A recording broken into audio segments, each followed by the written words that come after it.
వెళ్తున్నారు. కాబట్టి ఈ గ్రహస్థితుల గురించి, వీటి దూలాల గురించి, వీటికి సంబంధించినటువంటివి సనాతన వైదిక ధర్మంలో ఎప్పుడో చెప్పబడి ఉంది. దీంట్లో అనుమానం ఏం లేదు. కనుక్కుండే వాళ్ళు తక్కువ మంది ఉన్నారు. రెండు, బయట నుంచి వచ్చేటువంటి ఈ విపత్తు ఏ ఏ విధాలుగా వస్తుంది అని జ్యోతిష్యము సూచనప్రాయంగా చెబితే ఆయుర్వేదము పూర్ణముగా దాని లోపలికి తీసుకొని వెళ్ళి చెప్తుంది. ఆయుర్వేదంలో జనపథధ్వంస రోగాలు అని వీటిని అంటారు. జనపథోధ్వంసాలు ఏమిటి అంటే మొత్తము సమూహాన్ని అంటుకుండేటటువంటి రోగాలు. ఇప్పుడు ఇంకా మనం చూస్తోంది తక్కువ. ఇంకా అనేక రకాల వైరస్లని, వాటన్నిటినీ కూడా కొంత ఆయుర్వేద శాస్త్రంలో చెప్పబడిందండి. ఇది ఖచ్చితంగా మీకు ఎలా అంటే ప్రసంగాత్, మాట్లాడితే కూడా ఎదుటివాడి నుంచి దగ్గర కొంత డిస్టెన్స్ లో ఉండి మాట్లాడితే కూడా నోటి నుంచి రోగాలు వస్తాయి. అందుకనే మీరు చూడండి, పూర్వీకులు మనం ఇప్పుడు పెద్దవాళ్ళు జగద్గురువులు, శృంగేరి జగద్గురువుల దగ్గరికి, వాళ్ళ దగ్గరికి వెళ్ళేటప్పుడు కొంచెం నోటి మీద ఇట్లా పెట్టుకొని మాట్లాడుతూ ఉంటారు పెద్దవాళ్లతో మాట్లాడేటప్పుడు. ఎందుకంటే తెలుసు సనాతన వైదిక ఋషికి పరిపూర్ణమైనటువంటి అవగాహన ఉంది ఏ ఏ విధాలుగా రోగాలు సంక్రమిస్తాయి. అందుకని పెద్దల దగ్గరికి వెళ్ళినప్పుడు అది వినయంతో ఇట్లా పెట్టుకున్నారు అని అనుకుంటారు, లేదా వాసన రాకూడదని. వాసన వస్తోందంటేనే లోపల బ్యాక్టీరియా ఉంది అని. కాబట్టి దాన్ని ఒక మర్యాదపూర్వకంగా మనం ఇట్లా చేయి పెట్టుకొని మాట్లాడటము ఎవరు నేర్పించారండి? ఇంకెక్కడ ఇతరమైనటువంటి ప్రదేశాల్లో లేదే ఈ సంప్రదాయాలు. ఇలా పెట్టుకొని మనం చక్కగా కూర్చొని ఉంటాం. అందుకని మీకు చక్కగా ప్రసంగాత్, ఇష్టం వచ్చినట్టుగా నియర్ బై డిస్టెన్స్లో ఉండి మాట్లాడుకున్న రోగాలు వస్తాయట. గాత్ర సంస్పర్శనాత్, ఇప్పుడు మీరు మడి అనేటటువంటివి అన్ని రకరకాలుగా మనకి ఇళ్లల్లో పచ్చళ్ళు ఇవి ఇష్టం వచ్చినట్టుగా ముట్టుకున్నా కూడా రోగాలు సంక్రమిస్తాయట. ఎవడు పడితే వాడు బయట నుంచి వచ్చేసి కాళ్ళు చేతులు కడుక్కోకుండా అట్లా వాష్రూమ్లో నుంచి బయటికి రావడం, అన్ని అంటుకోవడం, ఇవన్నీ చేస్తూ ఉంటే కూడా వైరస్లు స్ప్రెడ్ అవుతాయి. ఇది ప్రపంచంలో ఎవరూ ఎక్కడా తెలియనటువంటి విషయం. మేము చాలా జాగ్రత్త పాటిస్తాం, మేము మోస్ట్ శానిటైజ్డ్గా ఉంటాము అనే ప్రపంచ దేశాలకు కూడా ఎవ్వరికీ తెలియదు.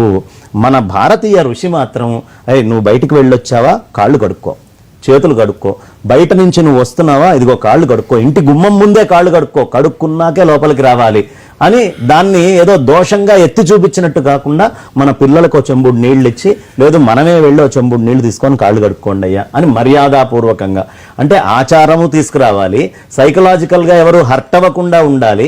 ఆ విధంగా తీసుకొని వచ్చి దాన్ని ప్రత్యేకంగా అక్కడ చెప్తూ ఉన్నారు. కాబట్టి వాళ్ళని గౌరవిద్దాం. ముందు వాళ్ళ ఆచార వ్యవహారాలని పాటించేటటువంటి వాళ్ళని తక్కువ అంచనా వేసి ఇష్టం వచ్చినట్టు. నిశ్వాసాత్, మనం పీల్చుకున్నటువంటి గాలి నిశ్వాస వదిలిపెడతాం, ఉచ్ఛ్వాస లోపలికి వెళ్ళేది.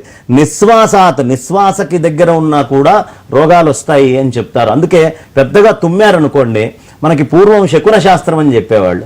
ఆ శకున శాస్త్రం ఇవన్నీ మూఢాచారాలు, మూఢనమ్మకాలను మనం కొట్టేసేవాళ్ళం.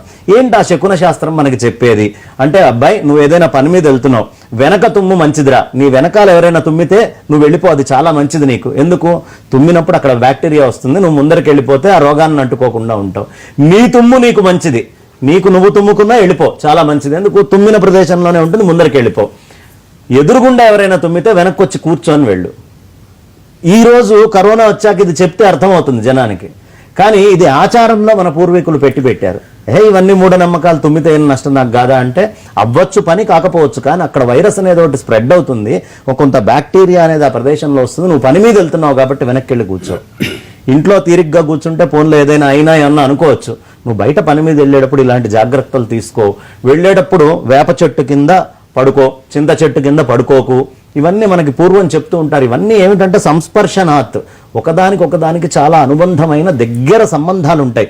కాబట్టి ఆ విధంగా ప్రసంగాత్, నిశ్వాసాత్, సహభోజనాత్, ఇతరుల యొక్క పళ్ళెంలో ఎంగిళ్ళు అంట్లు తీసుకొని అటు ఇటు కలుపుకుంటూ తింటూ పోతూ ఉంటే ఖచ్చితంగా రోగాలు వస్తాయి. అందుకనే ఎంగిలి అంటు అనేది ప్రపంచంలో ఎవరికి తెలియదు. మొన్న నేను ఐఐటి చెన్నైలో లెక్చర్ ఇవ్వాల్సి వచ్చింది. ఐఐటి చెన్నైకి వెళ్ళి లెక్చర్ నేను ఇచ్చేటప్పుడు అక్కడ ఎంగిలి అనే పదాన్ని ఇంగ్లీష్లో మాట్లాడాలి. మొత్తం డిక్షనరీలు వెతికా, ఎక్కడ ఎంగిలి అనే పదానికి ఇంగ్లీష్లో ఒక పదం లేదు. అంటే వాళ్ళకి ఎంగిలి అంటే తెలియదు. అందుకే వాడి సిగరెట్ వీడు తీసుకుంటాడు, వాడి పళ్ళెంలో అది వీడి పీక్కుంటాడు, వీడి పళ్ళెంలో అది వాడి పీక్కుంటాడు, ఇష్టం వచ్చినట్టు తింటారు. ఇది సనాతనమైన వైదిక ఋషికి తెలుసు కాబట్టి మన భాషలో అదొక పదం ఉంది, అదొక ఆచారం ఉంది, వ్యవహారం పాటించడం అనేది ఉంది. కాబట్టి ఈ ఎంగిలి అనేటటువంటివి చేయకూడదు. వాళ్ళ గ్లాసులో నీళ్లు తీసుకొని వీళ్ళు తాగటం, ఇవన్నీ కూడా సహశయ్యాత్, మంచాల మీద పడుకుంటూ ఉంటారు కదా, ఆ మంచాల మీద పడుకున్నప్పుడు మనం కూడా అదే మంచం మీద పడుకోవడం, బ్యాక్టీరియాలు, వైరస్లు వస్తాయి. ఇట్లా అనేక విషయాలు ఉన్నాయి.